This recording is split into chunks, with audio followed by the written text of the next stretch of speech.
Welcome in to Texans Today, everybody. I'm your host, Jeremy Chuggs, and on today's program, my top 5 position battles for the Houston Texans ahead of training camp. But before I give you my list, will you make the list? Let me know. What are you bringing to the cookout? And I'll let you know if you're invited. Give me the dish or whatever else you're trying to bring to the cookout, and I'll let you know if you're invited. Go in the comment section right now. Don't be shy. Let me know. What are you bringing? I'll let you know if you can slide. I'll send you the Addy. I'll drop the pin to let you know if you can come through. First up, my first position battle.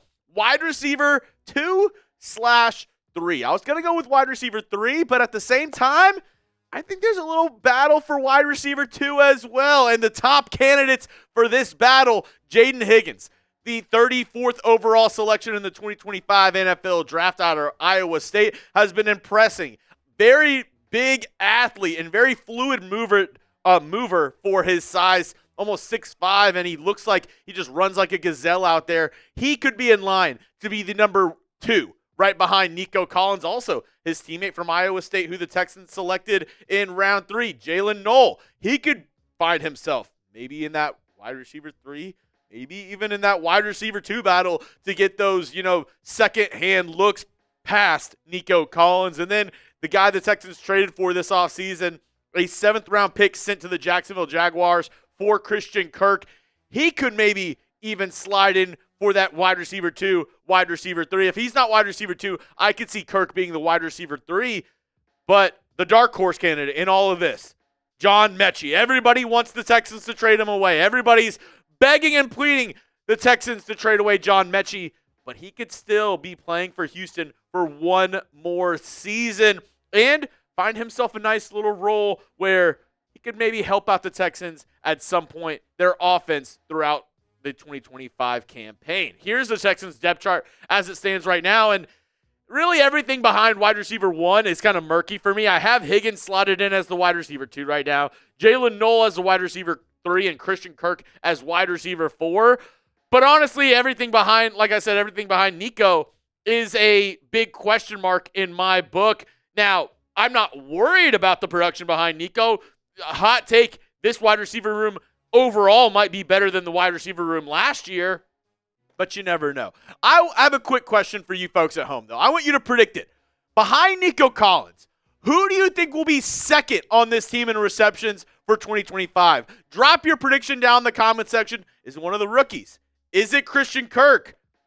Or maybe is it one of the tight ends, which that's actually my next position battle that I'm going to get to. Tight end 2. And honestly, small part of me was pressing to just put tight end 1 in that slot. I'll still give it to Dalton Schultz as of right now, but maybe one of these guys can push him throughout the season. I think to start off at least, it's going to be Dalton Schultz as the tight end 1, but could we see the second-year emergence of Cade Stover, C.J. Stroud's Ohio State teammate, who the Texans selected in the 2024 NFL Draft, had a slow season, a slow start to his career last year, a rookie campaign where he had 15 catches, 133 yards, 1 touchdown. We didn't see Stover as much as we would have liked last year, but maybe that changes in the new tight end-centric Nick Caley offense that he's going to bring over, the new Texans offensive coordinator. Also, Brevin Jordan, somebody who was supposed to be a big part of the offense last year, but got injured the very beginning of the year. Didn't see him, but the Texans,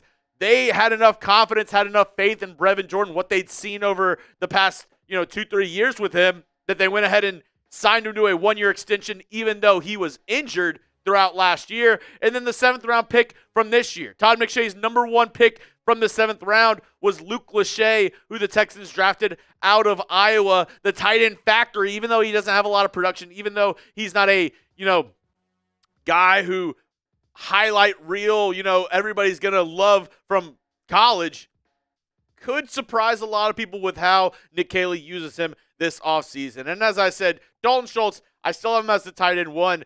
That tight end 2 spot, very interesting heading into training camp. Let's look at another position battle where a lot of people are mixed on who's going to start in this spot as well. The center position for your Houston Texans. Now, at the start of OTAs, the guy who that had lined up as the starting center was actually Jake Andrews. who they claimed off waivers from the New England Patriots this offseason.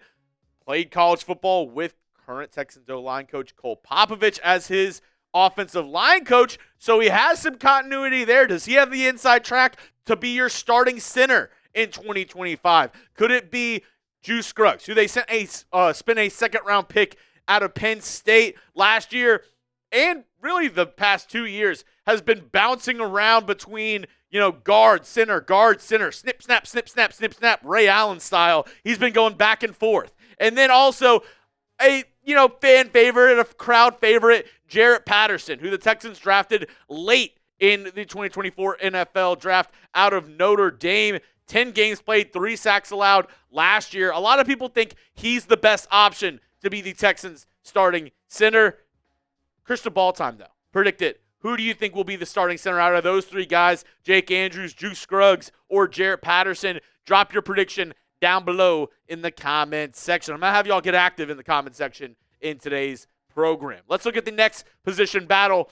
Linebacker 2. We all know Azeez Al-Shaair. He is undoubtedly the LB1 for this team, and this team runs a lot of 4-2-5, so only 2 linebackers on the field. So the linebacker 2 spot is a very valuable spot, a starting position on this Texans defense. Could it be EJ Speed, the guy they signed from the division rival Indianapolis Colts this offseason? DeMeco Ryans has had a lot of praise for this man. 142 tackles, 7 tackles for loss this past year. EJ Speed can really come in and surprise a lot of people because he does, and this is going to sound cliche, bring a lot of speed to this Texans defense, a sideline to sideline linebacker, and I do think could be a dark horse candidate. I know a lot of people talk about the linebackers that are already on this team, and this was a guy who didn't get a ton of attention whenever he signed with the Texans in the middle of free agency, but at the same breath, I do think EJ Speed can come in and give something right next to Azeez Al-Shaair. I think he could be a guy, even if he doesn't start, is going to show you something, right? Let's talk about another guy, Henry To'o, who was a 5th-round pick. I actually believe he was a 3rd-round pick. Was he a 5th-round pick? 5th-round pick out of Alabama, and somebody who last year stepped in and was that starter next to Azeez Al-Shaair, and I thought he actually played pretty well for the Texans last season. I thought he did a pretty good job, if you ask me. And then Christian Harris, the biggest question mark in this linebacker room. Is he going to be good to go? Is he going to be healthy? Last year, we were getting teased by the Texans front office and coaching staff all season long. It's almost time for Harris County. Almost time for Christian Harris to come back. He's almost ready. And then he came back after the bye week. The Texans had a late one. I believe it was week 14. He came back, really didn't play that well, and then was a no-show in the playoffs. Up against the Chargers, up against the Chiefs, had less than 20 defensive snaps. After waiting for him all that time, he was, like I said, a no-show in the playoffs. So are we going to get Christian Harris, the one that we saw from 2023, that 2024 playoff run where he picked off Joe Flacco up against the Browns? Are we going to get that Christian Harris?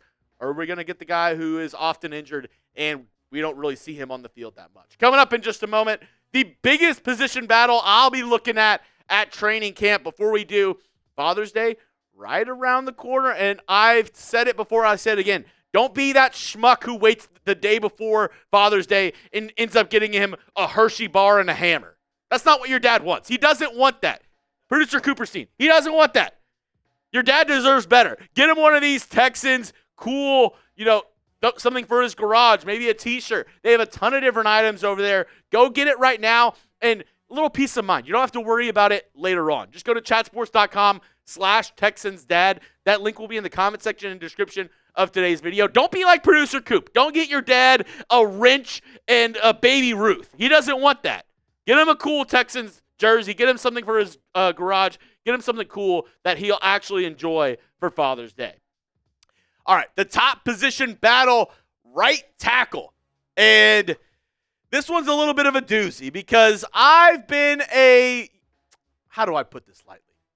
I've been really, really hesitant to name Blake Fisher the starting right tackle for this team. Maybe I have an unfair bias. Maybe I'm just looking too much into things.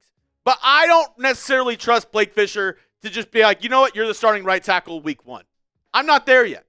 Maybe he can prove me wrong. Maybe throughout training camp, maybe as the preseason, we get closer to week 1, he really puts himself ahead and says, hey, yeah, I'm the starting right tackle. But in terms of Texans players this offseason, I haven't seen that want, that desire, that need to be the top guy from Blake Fisher. And the Texans drafted Aireontae Ersery out of Minnesota in round 2. And DeMeco has been adamant, Ersery is a tackle only. He's going to play left tackle or he's going to play the right tackle. We drafted Ersery to be a tackle, and that's where he's going to play in year 1. So whether that's on the left side to battle Cam Robinson, which I actually think not a lock, but out of all the positions for this Texans offensive line, I could see that being the biggest lock for this franchise. But I could also see Ersery battling for that side, but also maybe being the starting right tackle in week 1 is where I kind of have him slated right now, as I've had a ton of different Texans depth charts throughout the years.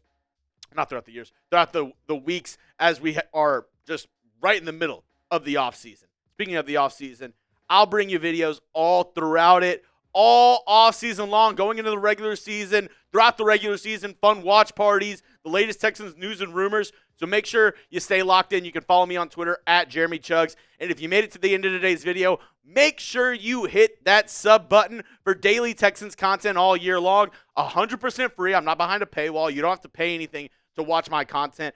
100% free. And I promise you this. Give me 1 week. Hit that sub button.